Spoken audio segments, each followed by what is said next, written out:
Our top story, President Droupadi Murmu today delivered the keynote address at the 8th International Solar Alliance Assembly at Bharat Mandapam, New Delhi, the first ever presidential address to the ISA. The event brings together delegates from 125 countries, reaffirming global commitment to solar cooperation and India's vision of one world, one sun, one grid.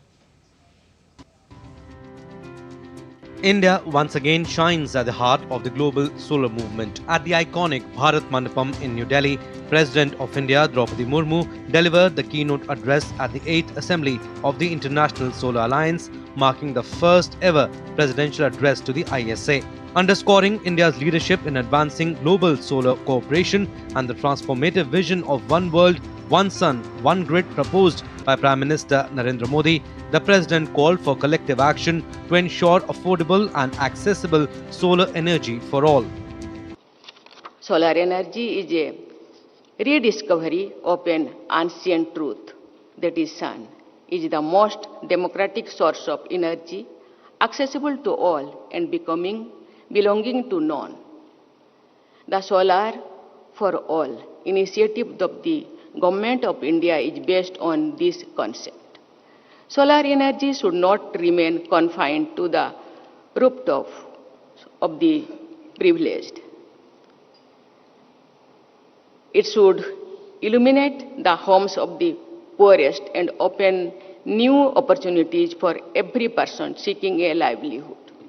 Union Minister for New and Renewable Energy and ISA Assembly President Prasar Joshi said the forum reaffirms global solidarity and South-South cooperation, citing initiatives like $200 million Africa Solar Facility, Sunrise for Solar Waste Recycling and the SIDS platform for island nations.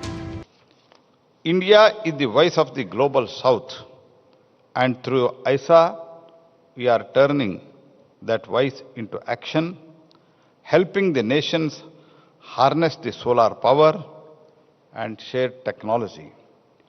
India's renewable tariffs, be it solar plus battery, and green ammonia, are among the lowest globally.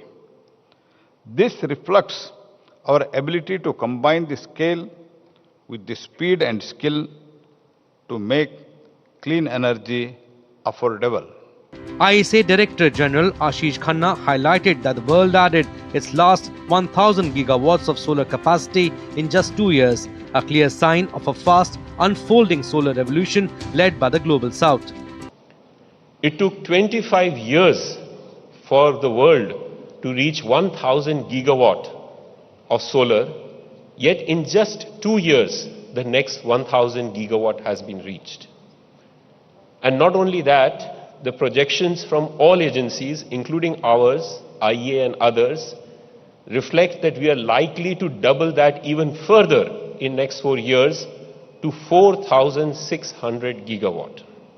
This year's assembly brings together ministers, policymakers and global partners from 125 member and signatory countries ahead of the crucial COP30 summit in Brazil. With Akshay Dongre, Tapas Bhattacharya's report for DD India. All right, and DD India's Akshay Dongre joins us for more on the broadcast. Hi Akshay, this was the first ever presidential keynote to the ISA Assembly. Highlights of what the Indian President said and how has that been received by delegates and the participants? Well, Abhishek, if you look at the kind of momentum that renewable energy has been given, especially after India's G20 presidency, and when we talk about the South-South cooperation, the global South countries, and the kind of energy dependence that has been there in the 20th century should not reflect on the ambitions of the 21st century is what India's take has always been, in fact, when it comes to solar energy, wind energy, other kinds of renewable energy, including the nuclear one. India has been quite proactively finding sources of cheaper, more reliable and sustainable energy sources. And what better source of energy than the solar power that as the Minister Prasar Joshi rightly mentioned, is one of the most democratic form of energy available to the world, because it is available to all. Nobody has monopoly over it. Nobody has control over sunlight and sun rays.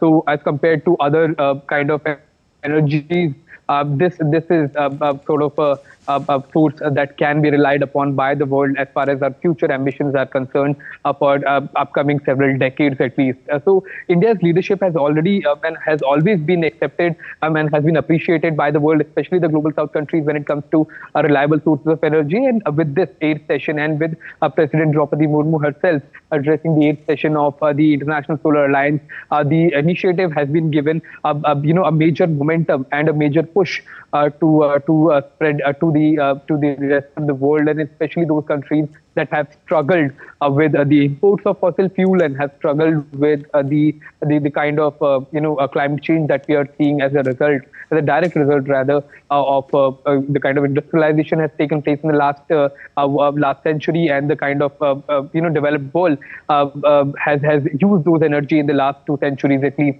and now the repercussion is upon all of changes have to be made, and India perhaps is one of the largest countries that is taking a lead in the International Solar Alliance and making an example of how the South-South Alliance, South-South cooperation can work in this regard as well. Back to you, Abhishek.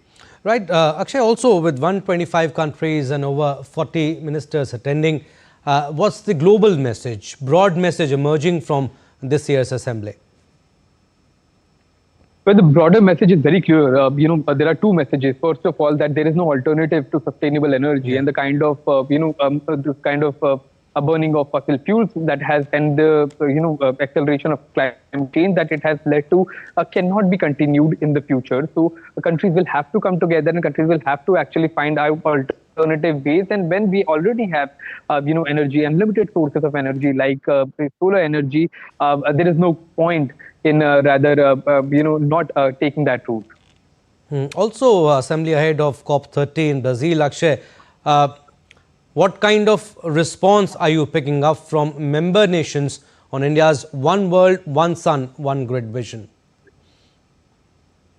Well, as far as the member nations are concerned, and in the global south especially, countries are quite enthusiastic as far as taking this particular roadmap is concerned about one sun, one grid, and one world.